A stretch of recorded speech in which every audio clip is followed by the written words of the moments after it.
जाने माने कॉमेडियन और अभिनेता राजू श्रीवास्तव को लेकर एक बेहद दुखद खबर आई है। इस वक्त मेरे साथ मौजूद हैं जाने माने फिल्म पत्रकार और फिल्म समीक्षक अजय ब्रह्मात्म जी।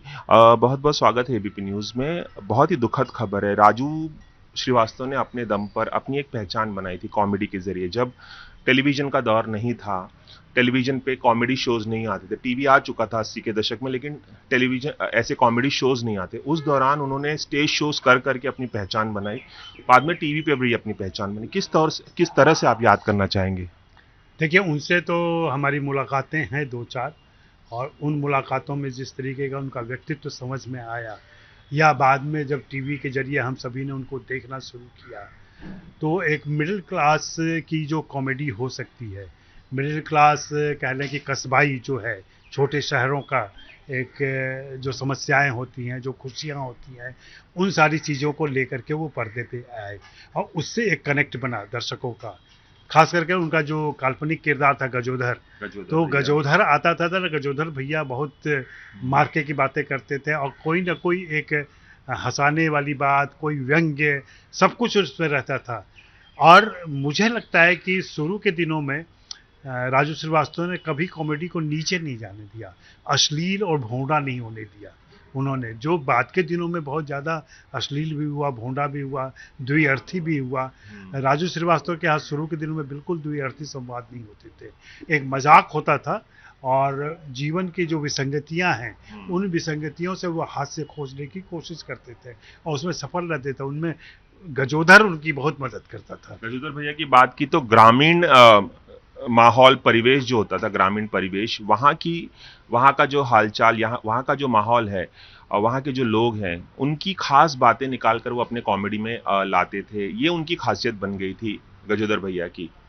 हाँ, बिल्कुल। और वो विस्मय, चकित होता है चीज़ों को देख करके, जैसे उसके लिए पहली बार ऐसा अनुभव हो रहा हो या पहली बार इन चीज़ों का साक्षात्कार कर रहा हो।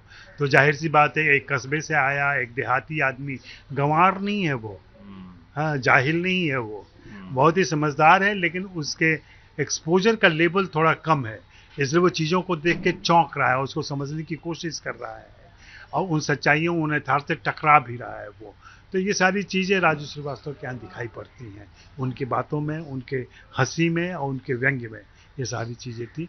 और जैसा कि कॉमेडियन के बारे में कहा जाता है कि जिसको देखते हुए सारी दुनिया हंसती है, वो चुपचाप एक स्थिर चेहरा बनाए रहता है, ये खूबी थी उनमें भी।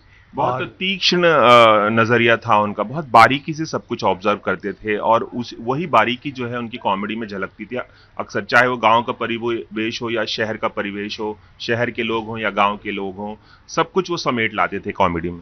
हाँ, जैसा कि मैंने कहा कि कस्बाई और मध्यवर्गीय, ये दो चीज़ें उनकी खूबी थी पृष्ठभूमि के तौर पर, और इन्हीं खूबियों की वजह से वो ज़्यादा एक्सेप्ट हुए। उनका दर्शक जो है वो शहरी मध्यवर्ग का दर्शक नहीं है, उनका जो ऑडियंस था वो मुख्य रूप से यही कस्बाई ऑडियंस था और छोटे शहरों का ऑडियंस था, जहाँ वे बहुत पॉपुलर हुए।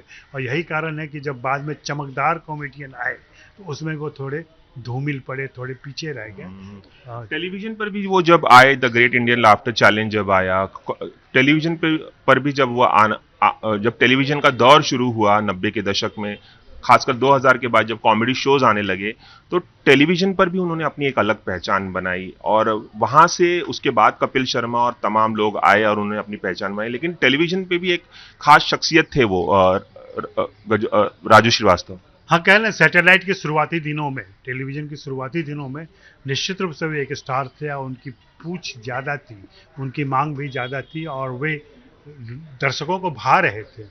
बाद के दिनों में जैसा कि मैं कह रहा हूँ कि वे बाकी सारे चमकदार कॉमेडियन और नए ढंग के आए, उनसे वे थोड़ा सा पिछड़ गए थे और वो थोड़ी दिक्कत हुई थी बाद में।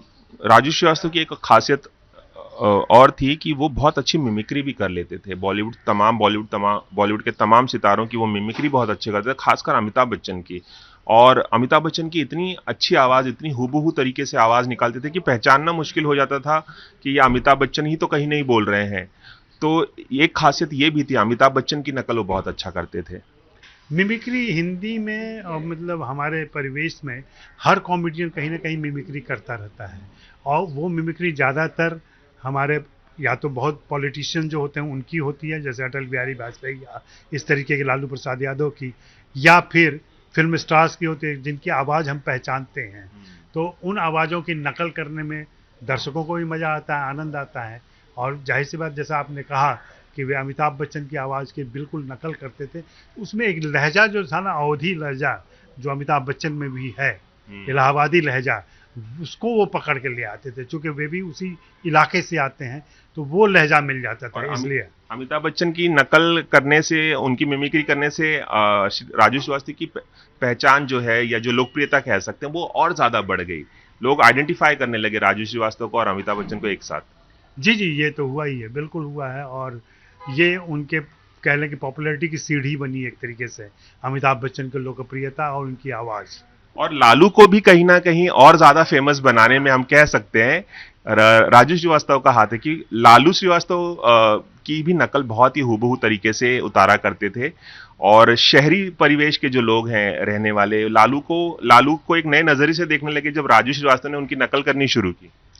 हाँ, लालू प्रसाद यादव, वैसे ये तो मैं नहीं मानूंगा कि राजू श्रीवास्तव की वजह से लालू प्रसाद यादव ज़्यादा पॉपुलर हुए, लेकिन लालू प्रसाद यादव की नकल और लालू प्रसाद यादव के बोलने के लहजे को उन्होंने ज़रूर पॉपुलर किया, और जिसकी नकल बहुत सारे लोगों ने की बाद में लालू प्रसाद यादव की। और शुरुआती दौर में नकल करने वालों में राजू श्रीवास्तव थे। लालू प्रसाद यादव की अपनी एक खास शैली थी जो आप लोगों के लिए बहुत मुफीद होती थी, टेलीविज़न के लिए, क्योंकि लालू प्रसाद यादव जब बोलते हैं या जब बातें करते थे ना, तो अच्छा पॉज लेते थे अपनी बातों में, जिससे आपको उनको कट करने में आसानी होती थी। तो वो सारी खूबियाँ राजू श्रीवास्तव को भी मिल गई, और जिसकी वजह से दोनों को फ़ायदा हुआ। कह लें कि लालू प्रसाद यादव की एक लोकप्रिय छवि और ज़्यादा पॉपुलर हुई, और राजू श्रीवास्तव खुद तो लोकप्रिय हुई। जाते जाते आप क्या कहना चाहेंगे? कॉमेडी के क्षेत्र का एक बहुत बुलंद सितारा हमने अपने बीच से खो दिया है। हाँ, लेकिन मैं ऐसा अफसोस नहीं करता, क्योंकि उन्होंने अपनी पारी बहुत अच्छी खेली, और पारी खेलने के बाद वे धीरे धीरे नेपथ्य में, जैसे सारे लोग जाते हैं वैसे वो नेपथ्य में गए, और इधर तो राजनीति में ज़्यादा सक्रिय हो गए थे, और राजनीतिक गतिविधियां उनकी बढ़ गई थी, तो स्टेज परफॉर्मेंस थोड़े कम हो गए थे उनके। तो टीवी पे भी ये कमी तो रहेगी उनकी। जाहिर सी बात है कि लोग, हम सभी उनकी अनुपस्थिति महसूस करेंगे, लेकिन देखें क्या होता है आगे। चलिए, एबीपी न्यूज़ से बात करने के लिए बहुत बहुत शुक्रिया। जी जी, तो ये थे हमारे साथ जाने माने पत्रकार अजय ब्रह्मात्म जी, जो राजू श्रीवास्तव को उनकी कॉमेडी की शैली के लिए याद कर रहे थे और उनकी तमाम खूबियां एबीपी न्यूज़ के साथ साझा कर रहे थे। कैमरामैन रवि पांचाल के साथ रवि जैन, एबीपी न्यूज़, मुंबई।